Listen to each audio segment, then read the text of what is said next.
Twinsburg Library here for another Tasty Tuesday. And today I'm going to be showing you guys how all of our little friends can make their own applesauce. I'm going to use an Instant Pot, but you can also use a crock pot.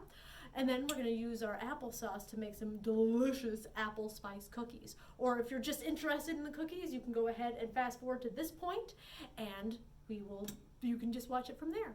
So the first thing we're going to do is make our applesauce. I'm going to use some Granny Smith apples because I like my applesauce nice and tart, but you can also use Golden Delicious, Red Delicious, whatever you want to use, and you can tweak this recipe to however you like it. So the first thing we have to do is you're going to have to peel and core your apples. Now I have this handy dandy little doodad over here called the Pelata. I don't know, I'm sure if you search it you can find one that will actually peel and core and cut my apple all at once, which is very convenient when you're making applesauce. And if I can get it to stick to the table, that's half the battle. Let's see. There we go, that's better. So what we're going to do is we're going to start off by doing that. I'm going to go ahead and stick my apple on the end like that. And then I'm going to spiral. It's really nice if you could get one of these so that way if you've got little friends helping, you can have them do the cranking. And as you can see, it turns our apples into a nice spiral. These are also really good if you can cut them apart and slather them with peanut butter, make little apple sandwiches. Really good. We're just going to break those in half.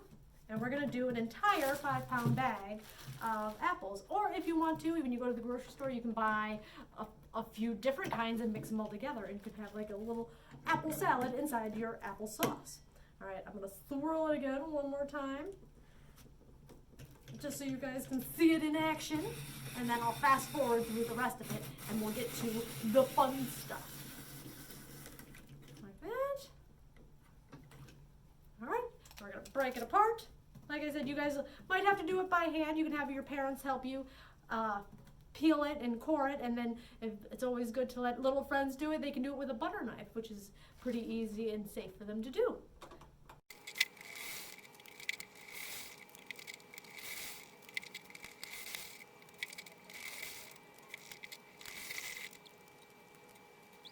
All right, now that I've made a big mess, we're going to go ahead and get it started. So we've got our about 5 pounds of apples, anywhere from 8 to 12, depending on how big your apples are. Now that we have them in the Instant Pot, or if you've got a crock pot, that works too. We're going to go ahead and add a cup of water.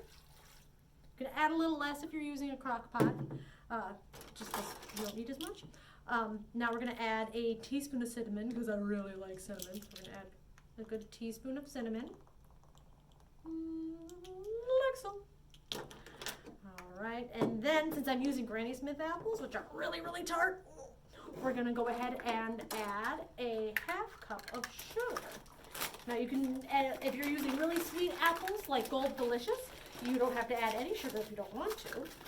Or if you want to, after your applesauce is done, you can always, right when you're about to eat it, sprinkle it with a little brown sugar. It is delightful as well. All right, now that we've got that all in there, I'm going to give it a quick stir to make sure everything is coated evenly and pull out a couple of the skins that got in there. Oops.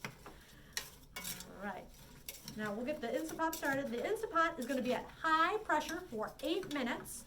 Or if you're using a crock pot, you can have it go on high for 4 hours, and it'll be all set up. So I'm going to go ahead and set mine pressure cook for 8 minutes, and I'm just going to let that go, and then we'll come back, we'll finish up our applesauce and make some delicious cookies.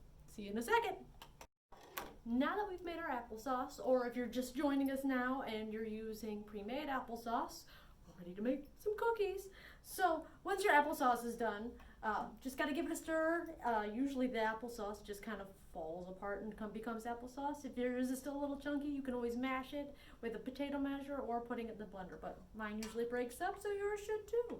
So for this awesome, super easy cookie recipe, all you need is a cup of applesauce, a box of spice cake mix, some canola oil, you can also use vegetable oil, and an egg. That's all you need, and it's super ridiculously easy. So what we're going to do is we're going to open up our box of spice cake mix. We're going to put that in our bowl. This is a good recipe to use if you always have applesauce laying around the house. It's a really quick recipe too. And before you start making it, you can always preheat your oven. I've got mine oven heating over here to 350. So I've got that preheating. It smells so spicy. All right, so we got our spice cake mix. All right, and then we're just gonna take a cup of our applesauce, like this. I like mine nice and chunky, and this way you get chunks of apple in your cookie, which is delicious. All right, so we got a cup of applesauce, and we need an egg. Now my mom's trick, especially if you're cooking with littles, is always to crack your egg into a glass measuring cup or a glass cup or whatever, so that way you can double check and make sure you didn't get any shells in there, because shells would be gross. So we're going to go ahead, and I'm actually going to lightly beat my eggs and mix it all together before I pour it in there. I'm just going to mix it up so you get that nice light yellow color. This is a good thing for my little friends to help with. Alright, we're going to put that in there. And then we also just need a 1/4 cup of canola oil, which I already have going on over here. Like that, 1/4 cup of canola oil. I'm going to go ahead and put that in there, scrape it in. And then all I have to do is mix it up, like so. So I've got a really wide bowl here. It's probably better to use a deeper bowl. I'm going to mix it all together. And these cookies are really good if you want to go ahead and get some cream cheese frosting. You guys can put some cream cheese frosting on top if you're done, or just regular frosting, or you can make your own frosting. What's really, really good is if you put your frosting in the microwave for just a couple seconds to get it all nice and runny, and you can drizzle it on top.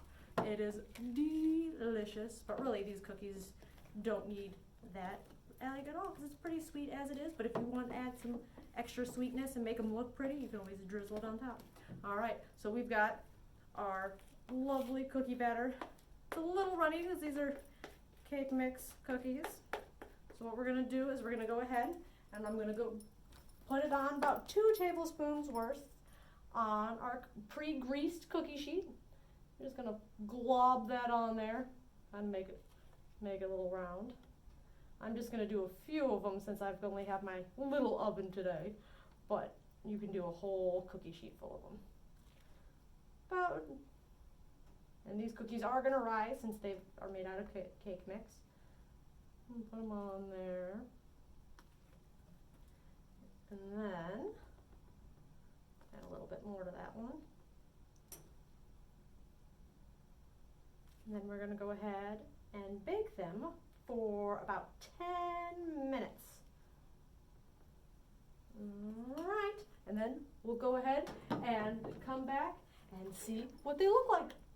All right, now our cookies are finally done and they smell amazing. So I've let them cool off. Normally you don't let them cool off in the oven because that's just silly, but there's not a whole lot of space here. So we're gonna go ahead and take one. They're still pretty warm, so they're nice and soft, and it's delicious. Like I said, if you want to put some frosting on top, you can do that, or you can just eat them as is. They are good.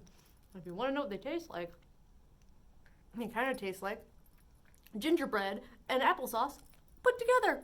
They're delicious. I hope you guys like it, and we'll see you guys next time. Thanks for watching. Bye.